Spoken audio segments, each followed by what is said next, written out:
नमस्कार। क्या आप भी अंग्रेजी ग्रामर में नाउन्स को लेकर कंफ्यूज हो जाते हैं? तो चिंता मत कीजिए।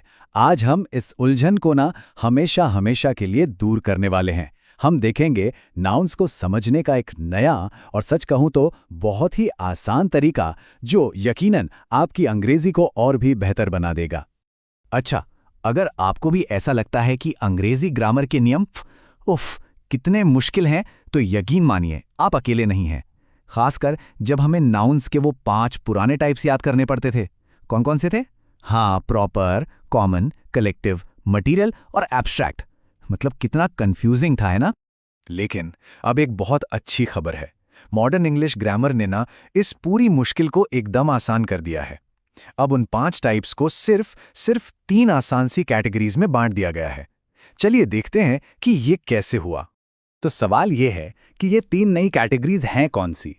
तो ये हैं प्रॉपर नाउन, काउंटेबल नाउन और अनकाउंटेबल नाउन। चलिए अब एक एक करके इन्हें बहुत ही सिंपल तरीके से समझते हैं। तो सबसे पहले बात करते हैं प्रॉपर नाउन की, जिसे हम व्यक्तिवाचक संज्ञा भी कहते हैं। देखिए, इसे समझने का सबसे आसान तरीका पता है क्या है? ये किसी भी चीज का खास या स्पेसिफिक नाम होता है, बस। और हाँ, एक बहुत जरूरी नियम याद रखिएगा, ये हमेशा एक बड़े अक्षर मतलब कैपिटल लेटर से ही शुरू होता है। जैसे कि किसी इंसान का नाम हो गया, किसी देश का नाम, किसी नदी का नाम, या फिर मान लीजिए किसी अखबार का कोई खास नाम। ये सबके सब प्रॉपर नाउन्स हैं। अब सवाल उठता है, क्यों? भाई सिंपल सी बात है, क्योंकि ये अपनी तरह के अकेले और खास हैं। चलिए अब आते हैं हमारी दूसरी कैटेगरी पर, और वो है काउंटेबल नाउन, यानी गणनीय संख्या। इसका मतलब बिल्कुल वैसा ही है जैसा इसका नाम है। मतलब कोई भी चीज जिसे हम गिन सकते हैं, 1, 2, 3, वो एक काउंटेबल नाउन है। कितना सिंपल है? जरा सोच कर देखिए, एक किताब, 2 किताबें, एक तारा, 100 तारे, है ना? जिन चीजों को हम इतनी आसानी से गिन पा रहे हैं, वो सभी काउंटेबल नाउन्स हैं। और इसीलिए ये बहुत लॉजिकल है कि इनके सिंगुलर और प्लूरल, यानी एक वचन और बहुवचन, दोनों फॉर्म्स होते हैं। और अब बारी है हमारी आखिरी कैटेगरी की, जो थोड़ी सी ट्रिकी हो सकती है। ये है अनकाउंटेबल नाउन, यानी अगणनीय संज्ञा। ये असल में वो चीज़ें हैं जिन्हें हम एक एक करके गिन नहीं सकते। जैसे मान लीजिए कोई लिक्विड हो या फिर कोई आइडिया हो। तो सबसे ज़रूरी बात यह है कि अनकाउंटेबल नाउन्स क्या क्या हो सकते हैं। ये तरल पदार्थ हो सकते हैं, जैसे पानी, कोई धातु हो सकती है, जैसे चांदी, या फिर ईमानदारी या साहस, जैसे एब्स्ट्रैक्ट आइडियाज, मतलब वो विचार जिन्हें हम छू नहीं सकते। आप कभी ये तो नहीं कह सकते ना कि 1 ईमानदारी या 2 साहस। अच्छा, तो हमने ये तो समझ लिया कि ये नाउन्स क्या हैं। पर अब देखते हैं कि इन दोनों को अलग अलग पहचानने से ग्रामर के नियम बदलते कैसे हैं। और यकीन मानिए, ये जानना बहुत बहुत जरूरी है।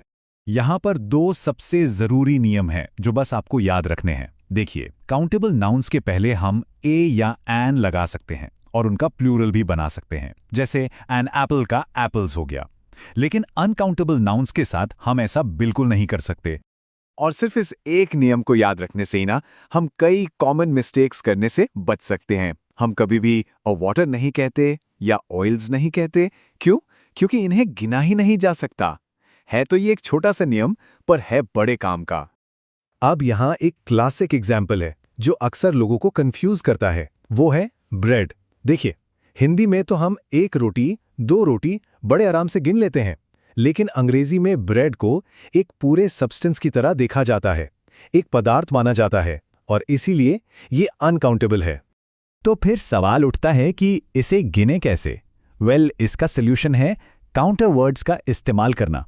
जैसे अ पीस ऑफ या अ लोफ ऑफ, तो आप कभी भी 4 ब्रेड्स नहीं कहेंगे, आप कहेंगे 4 पीसेज ऑफ ब्रेड।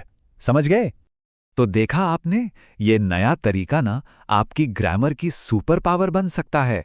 सच में, ये मुश्किल नियमों को साइड में रखकर ग्रामर को बहुत ही सीधा और लॉजिकल बना देता है। तो अब जो पूरी पिक्चर है वो एकदम साफ है। जो पुराने 4 तरह के नाउन्स थे, कॉमन, कलेक्टिव, मटीरियल और एब्स्ट्रैक्ट, वो सब के सब अब बस इन 2 आसान सी कैटेगरीज में फिट हो जाते हैं, काउंटेबल और अनकाउंटेबल। है ना? ये बिल्कुल आसान।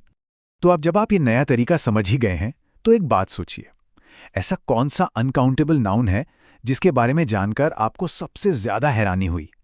क्या वो ब्रेड था, या इन्फॉर्मेशन, या शायद एडवाइस? इससे पता चलता है कि किसी भी भाषा को सीखना कितना दिलचस्प हो सकता है ना?